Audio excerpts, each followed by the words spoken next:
I just went and laid back in my bunk, and I just let tears roll down my face, and I just pumped my fist. Because I knew this was the moment. This was the moment that God prepared me for. Hi, this is the third part of my interview with Anthony Graves. If you haven't watched the previous parts, you might want to start from the beginning to get the full story. I must say I was surprised that the second part got more views than the first one. A little recap. In 1992, the Texas Rangers come to Anthony's house and arrest him. He's only 26. A few days before, just a few miles away, 6 members of a family were brutally murdered and their house set on fire. Robert Carter, the father of one of the victims, was arrested because he was found with burns on his body. So why is Anthony taken into custody?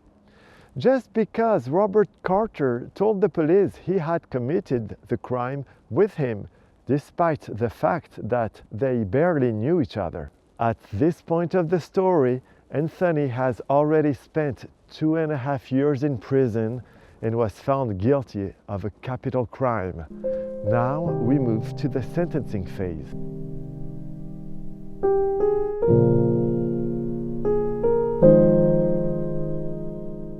You have the guilty and innocent phase, then you have the punishment. And so now the sentencing phase is the punishment. And my attorneys want to have my family testify to help save my life. But I'm not in that space because I'm disappointed. I don't want my family to have nothing to do with this. I don't want to have nothing to do with it. But I don't have a choice. So my attorney comes to me and he says, hey man, we want to put your family on to testify about your character. I said, nah. He said, man, I believe in your innocence, but I know the state will kill you. And we need to save your life first. And we need to put your family up there to talk about who you are. I said, man, I don't want that. He said, why? I said, man, because this is a joke. How you gonna take me from my home, charge me with a crime that happened in another town that I don't even go to? I don't even know the people don't know me. And yet I'm still up here fighting for my life. So I don't want my family being a part of this. But reluctantly I agreed because they wanted to. So I sit there and I listen to my mom during the sentencing phase get up there and testify about her son being the glue of the family, being her oldest, being the strength. I listened to my sister get up there and talk about how her oldest brother take care of her kids in the evening so that she can go to night school to be a nurse. Then I listened to my own son. And that's my son that has sickle cell anemia. And I listened to him sit up there and try to tell 12 people who didn't know his dad that he needed his dad, that his dad was his strength, that every time he go to the hospital, I was always there. Well, after he testified, they went back into the jury room, and an hour and a half later, they come back and sentence me to death with no evidence, other than me just being a black man. No evidence. That's the part that bothers me more than anything, is you didn't value my life at all. You sentenced me to death with no evidence. You are supposed to be the gatekeepers to make sure it works, to hold them accountable. And you sentenced me to death with no evidence. And the only thing I have to say to those 12 people that did that to me, shame on you. You make our system not work.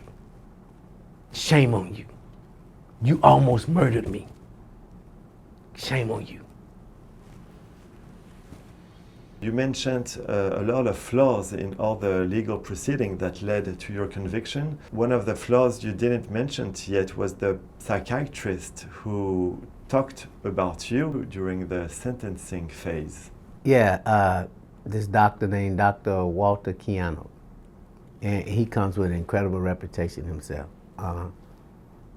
But he testified that now that I had been convicted, and that I would be more of a danger to society. I don't know how he got that, and I'm not even a criminal. But We come to find out years later that he got himself in some trouble with some of his analysis around black people and how more likely we are to commit crimes because of our color. This was the same doctor that was saying, after talking to me no more than 15, 20 minutes, that I would be a threat to society now that I've been convicted. Once again, it's just all bakes into the cake of injustice. It all bakes into the cake of us system against them, we versus them. Dr. Walter Keano was playing a role for the state prosecutor. That's just simply put. And he was getting paid. We talked about him during the first episode of Death Row Stories when I interviewed Estelle Hebron-Jones. She mentioned him in all the cases where he testified. Dwayne Buck was convicted of capital murder and sentenced to death in 1997 in Harris County. And during his trial, during the punishment phase, the defense expert, one of the defense experts, Walter Kahano, was on the stand. He testified for Mr. Buck. And then the state cross-examined him. And during that cross-examination, the state asked him whether his race was a factor to be considered and whether he would be a future danger or not. And this was an important question because juries have to answer whether they believe the person is a future danger or not to give the death penalty. So when asked whether race was a factor that influenced whether he would be a future danger, Walter Kahano said yes, that it would. And after this, it was determined that in Mr. Buck's case, as well as a few others that happened before around between 1992 and Mr. Buck's case in 1997, that Walter Kahano had provided similar testimony in case of both Black and Hispanic defendants. And in those cases, the Attorney General confessed error and agreed that relief should be granted. Now, the six of them, the Attorney General kept that promise.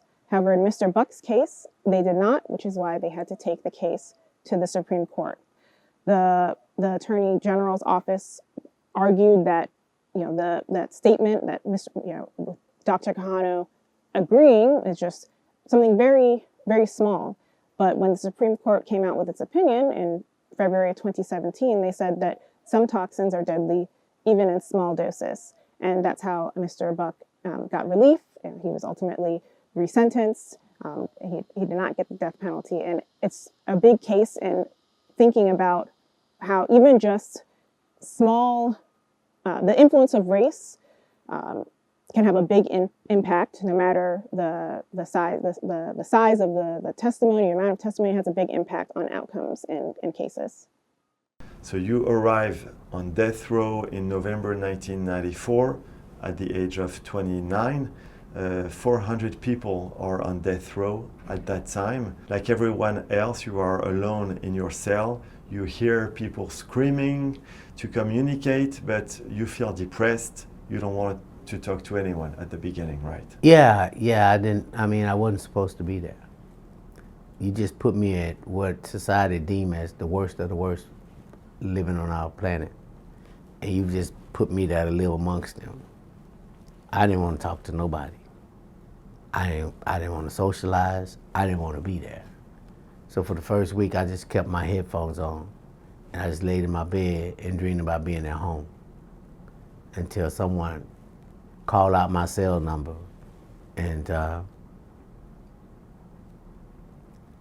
introduced me to the ways of death row and the people that are there.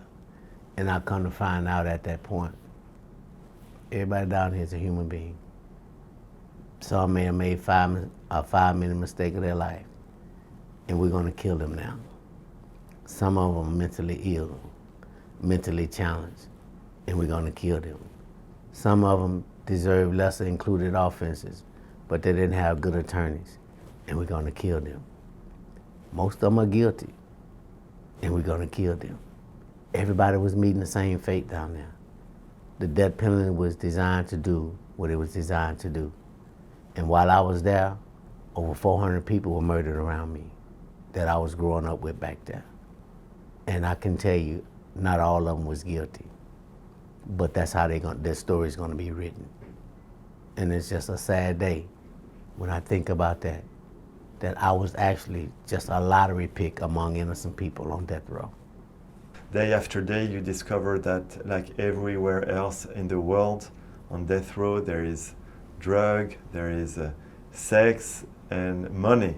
Can you tell us about that and tell us about the everyday life on death row? Well, the everyday life on death row was that you had to find a way to make a life, because death stared at you all day, every day. You had a sentence of death.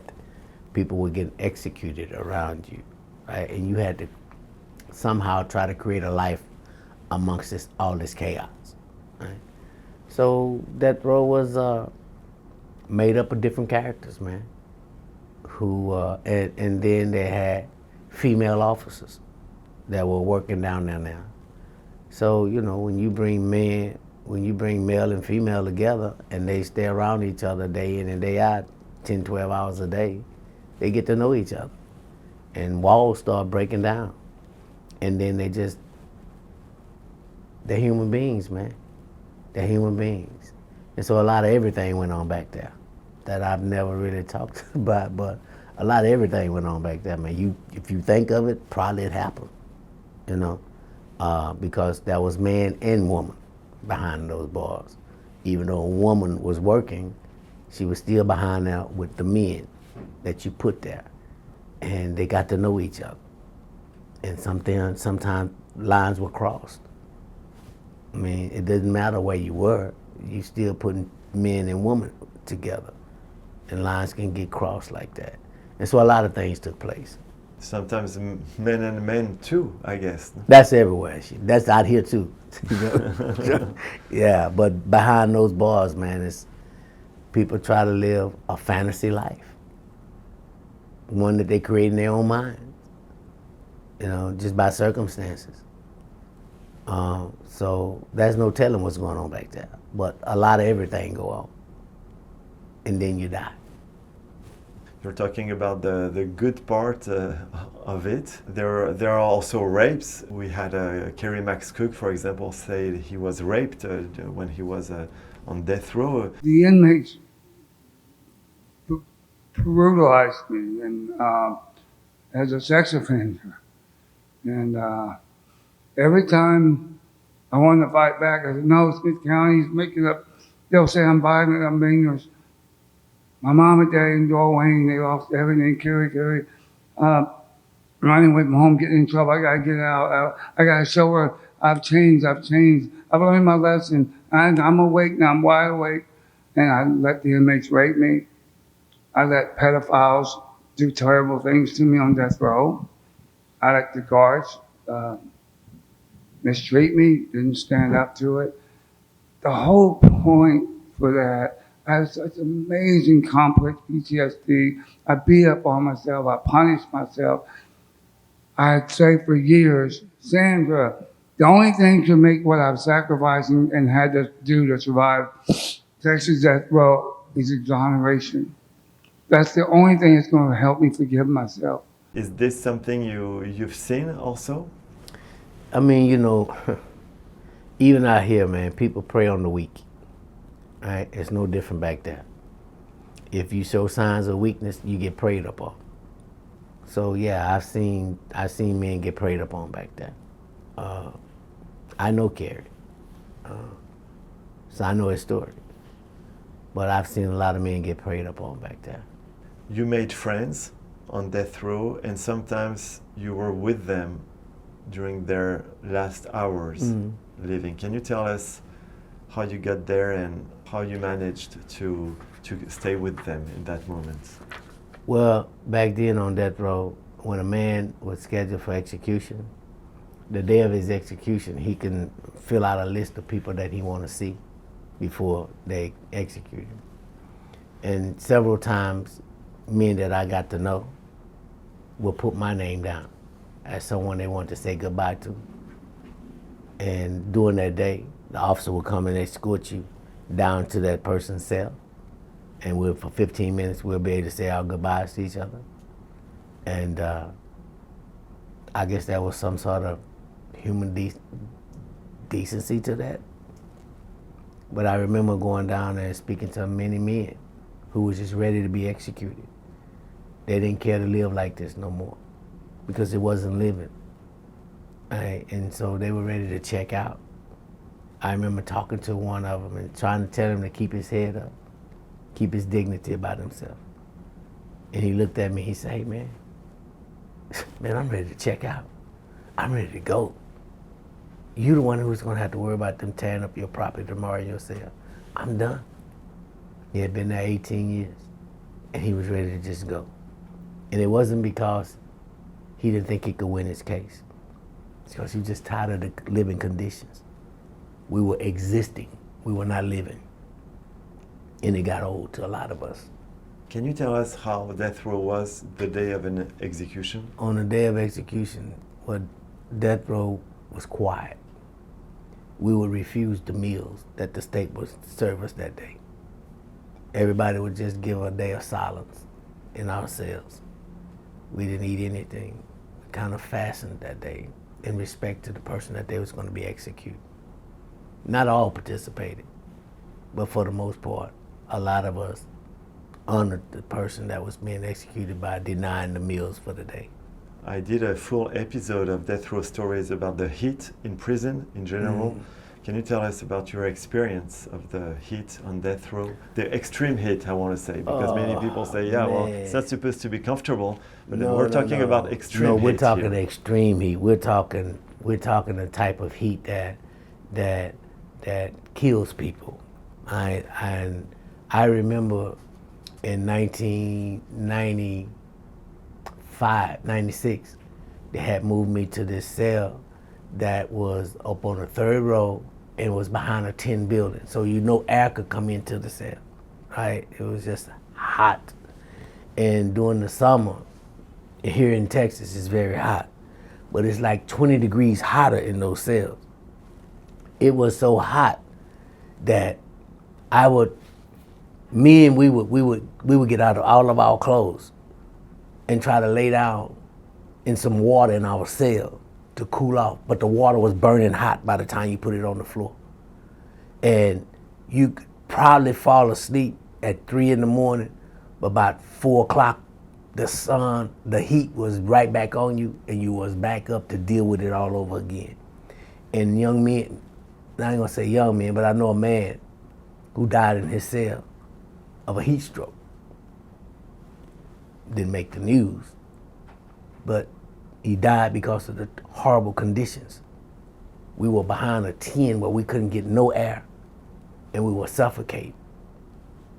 And the heat is just really unbearable in those conditions. One evening, you receive a letter from your mother about your eldest son. What does she say? Yeah, my mother wrote to me to tell me that my son had a stroke. My oldest son, the one that sit up there and told the jury that he needed his dad. Well, he had a stroke at the age of 15 because he had sickle cell. And so I got the letter where my mom was telling me that what had happened to my son. But she made sure that he was okay before she wrote and told me. So by the time I got the letter, he was doing much better, but he had suffered a stroke. He was in the coma, right? He was in a coma, and they were set to pronounce him dead that Monday. But that same day they were set to pronounce him dead, he woke up. And you felt really depressed at that point, right? You needed to talk about it with someone. Yeah, you keep saying depressed. I don't use the word depressed because I never found myself depressed. I found myself disappointed. I found myself reflecting. And, it's just like everyone else, when something is stressing you out, you need to communicate with someone about it. And I was no different. I had just gotten bad news about my son. And they allowed me, I reached out to a officer that was working, and he went and talked to the captain, and they allowed me to go down and call my mom. So I was able to call my mom, and she rest assured that my son was okay. Your lawyer will make an appeal to the Court of Criminal Appeals. Your case will, from that point, take a difficult legal road, right? Well, yeah, just like most of them, they're rubber stamp cases. The courts are designed to rubber stamp the case to get you on through the process and execute you. So I was going through the process. They were denying my case and sending me on to the execution chamber. At that point, your case is in the system. Yes. Slowly, going from one step to another, and you start reading, writing, and including writing letters to pen pals. Yes, yes. Yeah, that was, that's what we all did, you know. We reached out to people and asked for help, you know, and they had what they call pen pal banks. There were people who would write to men and women on death row, right? They would get their name and everything, and they'd write to them and just let them know that they was not by themselves. And I was no different. So when people would write to me, I would respond to them. And I ended up developing a lot of relationships across the globe from people who were writing to me, particularly Europe. Europe is like, man, Europeans are like, that's family for me, because those were the ones that stepped up for me. All the people that was communicating from me were from France, Germany, Switzerland, Sweden, Norway, not America, not America. And so I always tell people that what saved me was my friends and family in Europe, because they would come visit me, they would write me letters, you know, and they would make sure that I understood that I was not by myself. And I will forever be grateful for my European allies, because it's because of them I'm still breathing today. America had given up on me. They didn't care anymore once I was sentenced. As far as they were concerned, I was guilty of something I did not do. But my European friends and allies seen through the BS and stood with me until I came home. So yeah, I spent a lot of my time writing letters, reaching out to people, asking them to help save my life, developing relationships and friendships that I treasure to this day. In another episode, I mentioned an escape from death row that took place in 2000, and you mentioned another one, which was very important, who took place in November 1998. And tell us what happened and tell us what it changed for you. 7 men tried to escape death row, and because of that, they locked down death row. We whatever privileges we had were taken from us. We were now on mandatory lockdown, and then they moved us from that prison to a more secure prison. This move to this new facility is a big change for you guys.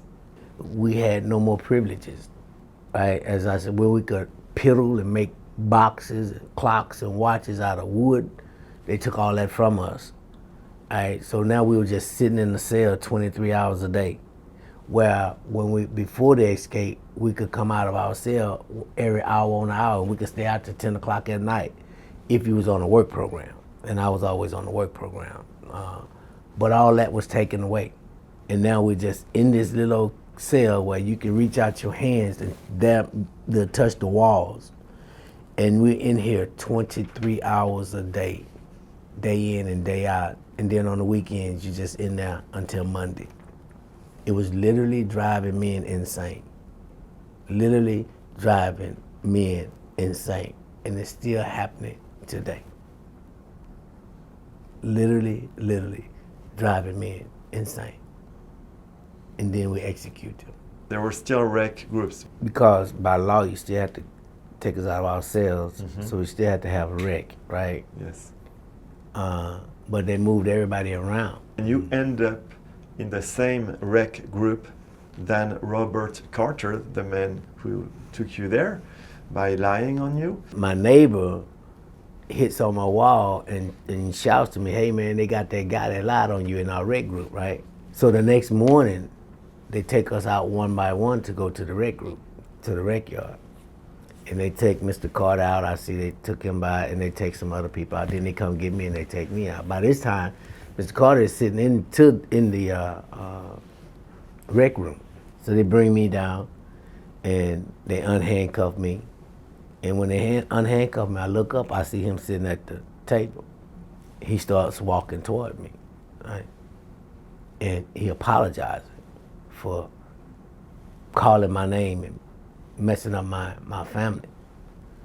And he was just telling me how he was sorry for that, you know, and that he had been reaching out to my attorneys and whoever to try to tell them the truth.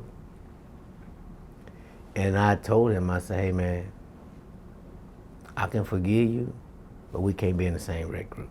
That's not gonna happen, right? One of us gonna have to get out of this rec group. And he said, man, I'll get out. And he went and told the officer that he was in the rec group with the man that he lied on, and he needed to get out. So immediately they moved him, they took him out, took him upstairs and packed up his stuff and moved him to another place. But you forgave him.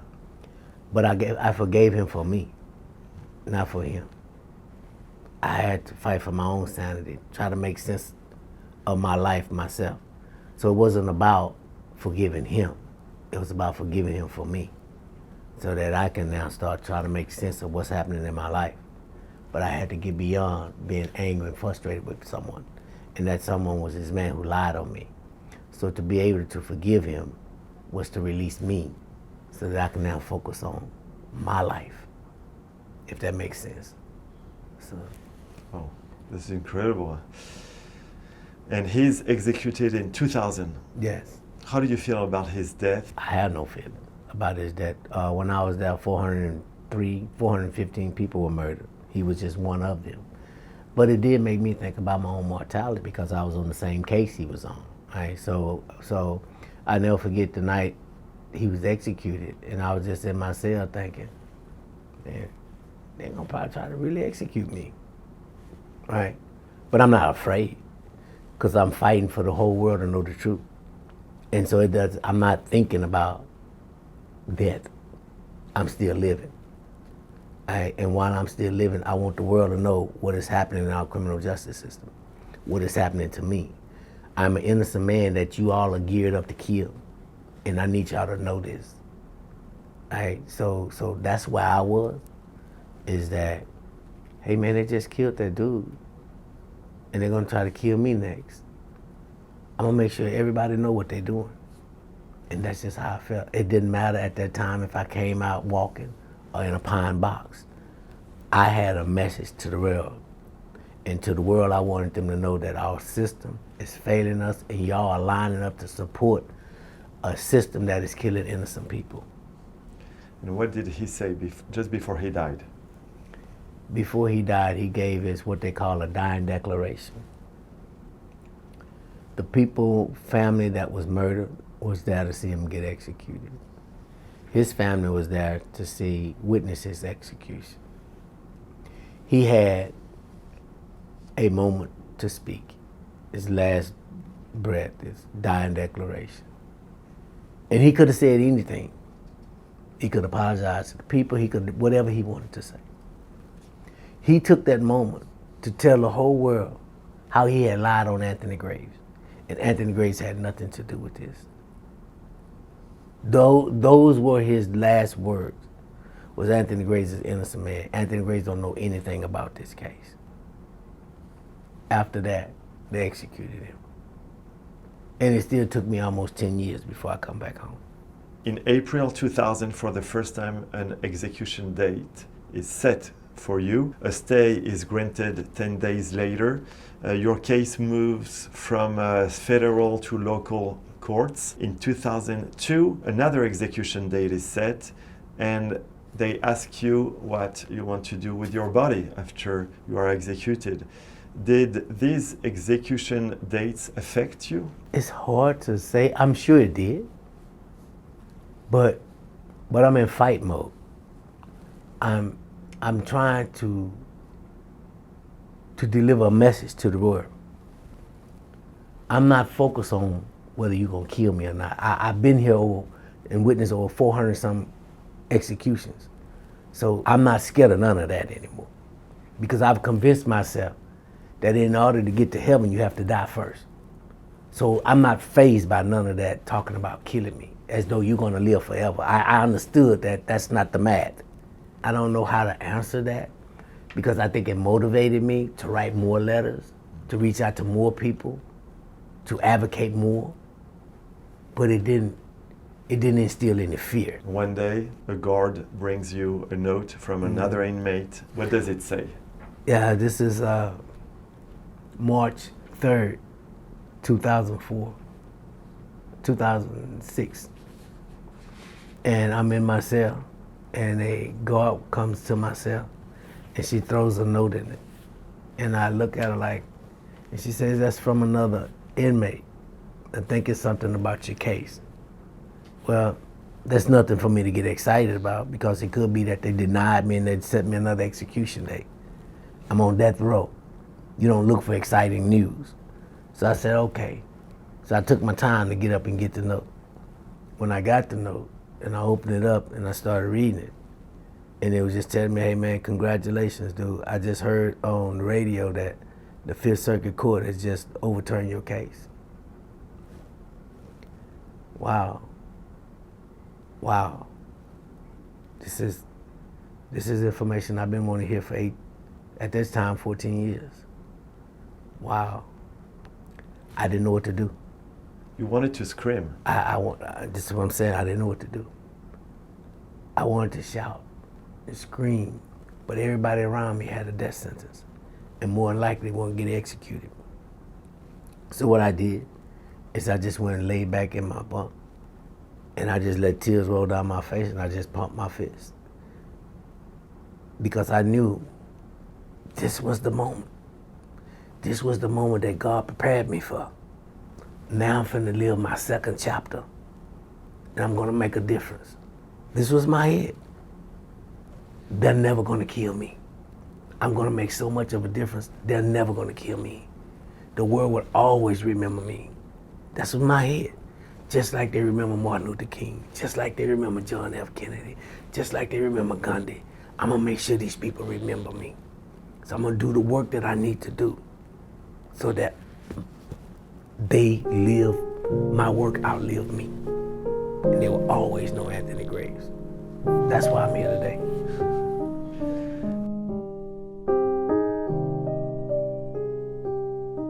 That's incredible news that Anthony got, but believe me, it's not the end of the story. He wrote a book called Infinite Hope, and I encourage you to read it. It's about this journey and it's absolutely fascinating. But here's the thing, in the next episode of Death Row Stories, there will be a twist I didn't see coming. It's not in the book, and it's something that Anthony speaks about for the first time. And believe me, it's huge. So don't miss the final part. And as always, continue to share my work. It means the world to me. And I want to say a special thank you to all the new Canadian subscribers. Thank you. Merci.